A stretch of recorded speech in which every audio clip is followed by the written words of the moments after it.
Je suis Rodolphe Sinimal, j'ai 41 ans et je suis entrepreneur du changement. Je construis des ponts entre de la recherche scientifique et de l'innovation, notamment en lien avec des questions du bien-être et de bonheur citoyen. Je montre ce qu'on appelle des expérimentations d'innovation sociétale, c'est-à-dire qu'on va essayer de designer des programmes, des cursus, des expériences qui peuvent impacter la société.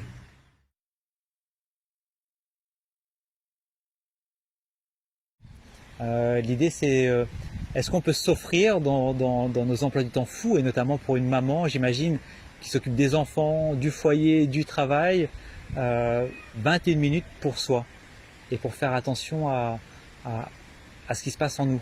On a monté une équipe, une team, une dream team, on est 5, on travaille tous bénévolement, on met tous beaucoup d'énergie, beaucoup de temps pour pouvoir proposer un projet à mon sens extrêmement inspirant et gratuit. Donc ça c'est important.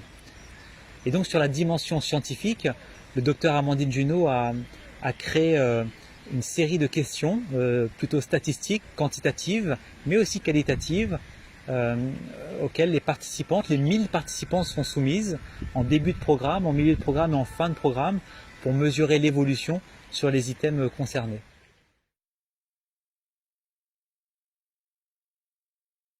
Alors j'avais ce projet-là en tête depuis plusieurs années maintenant, et puis je souhaitais contribuer à la réflexion et à l'effort citoyen de penser à un monde nouveau pour le 21e siècle naissant. Il y a 4 raisons qui m'ont poussé à matérialiser ce projet. La première, c'est que j'étais participant lors d'un symposium à Bruxelles qui réunissait des chercheurs, des scientifiques, des neuroscientifiques et des contemplatifs, donc des méditants, sous le patronage du Dalai Lama. Et le Dalai Lama, au terme des 3 jours de dialogue, a eu cette conclusion extrêmement inspirante. Il disait que le 21e siècle sera féminin. Et moi, ça m'a beaucoup parlé, puisque dans tous les programmes d'innovation et d'expérimentation que je mets en place, 80% de mes interlocuteurs et de mes participants sont des interlocutrices et des participantes. Donc pour moi, c'était déjà une certitude que ce siècle à venir serait féminin. Si on regarde historiquement l'évolution des cultures et des sociétés, on voit que quand même les hommes ont largement dominé le siècle passé et même les siècles d'avant. Peut-être qu'il serait temps de passer à un autre paradigme. La deuxième raison, c'est que ce que j'ai constaté, c'est complètement subjectif et singulier et personnel, hein, c'est que les femmes qui m'entourent donnent tout à tout le monde, à leur mari, elles donnent tout à leurs conjoints, elles donnent tout à leurs petits copains, elles donnent tout à leurs enfants, à leur foyer, à leurs collègues, à leur boulot, et jamais elles se donnent à elles. Et je me suis posé la question, comment on pourrait réunir les causes et les conditions nécessaires pour que ces femmes puissent s'accorder du temps à elles-mêmes. Un troisième point qui a favorisé cette réflexion, l'une des amies de ma petite sœur qui a 18 ans, qui est lycéenne, me racontait qu'elle s'était fait alpaguer, draguer par des hommes en voiture, des hommes beaucoup plus âgés qu'elle, et qu'elle avait eu très peur lorsque la portière de la camionnette arrière s'était ouverte et qu'elle avait vu un homme en surgir. Alors les hommes sont partis, ils rigolaient bien, mais elle est rentrée chez elle décontenancée et un peu apeurée. Alors elle a mis cette histoire sur les réseaux sociaux, notamment sur Instagram, dans une story, et elle a demandé ensuite à ses amis qui a déjà vécu quelque chose comme ça. Et le lendemain, sa story était pleine de personnes qui racontaient avoir vécu la même chose, et notamment des femmes. Et ça m'a vraiment interpellé. Je me suis dit, mais qu'est-ce qui fait qu'aujourd'hui on ne peut pas être dans l'espace public en tant que femme et se sentir en sécurité? Alors évidemment, je ne suis pas naïf, je suis au courant de tout ce qui se passe, mais moi quand je sors dehors en tant qu'homme, personne ne vient me draguer, malheureusement, j'allais dire, hein, ou heureusement, je ne sais pas. Mais en tout cas, je ne me sens pas forcément en insécurité. Et lorsque j'ai approfondi cette réflexion en discutant avec mes amis IES d'ailleurs, je me suis rendu compte que non seulement c'était un sujet, mais en plus c'était un sujet grave. Hein. C'est-à-dire qu'aujourd'hui, on ne peut pas sortir en tant que femme à l'heure qu'on veut, on ne peut pas sortir habillé comme on veut. Voilà, ça m'a vraiment largement interpellé. Et enfin, un quatrième point, je suis entouré de femmes extraordinaires qui ont des compétences de très haute volée, qui ont des visions, qui ont des capacités de leadership.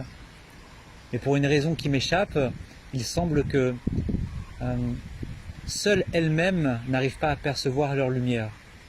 Et je me suis dit, qu'est-ce qui fait que ces personnes-là, ces femmes-là, n'arrivent pas à offrir au monde ce qu'elles ont en elles. Et il s'est avéré que ce qui réunissait cette grande partie, une grande majorité de femmes, c'était un manque de confiance. Alors évidemment, peut-être que les conditions historiques et culturelles du monde dans lequel on vit ne favorisent pas cette confiance. Donc ces 4 points m'ont amené à matérialiser ce projet un peu fou de rassembler 1000 femmes réunionnaises, donc sur le territoire de l'île de la Réunion, pour suivre un programme d'expérimentation méditatif et de faire mesurer par de la recherche scientifique l'impact que ce programme pouvait avoir sur ces femmes en termes de confiance, de bien-être, de bonheur, de leadership.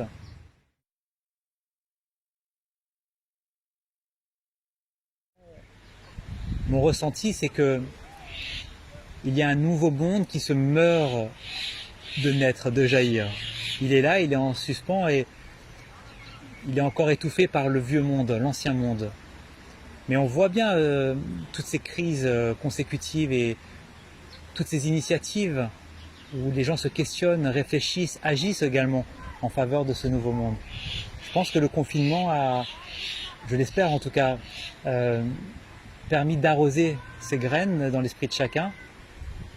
Et j'espère que le déconfinement va accélérer ce processus d'émergence d'une société nouvelle.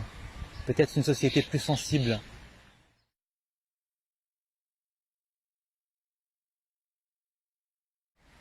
On vit dans une société profondément matérielle.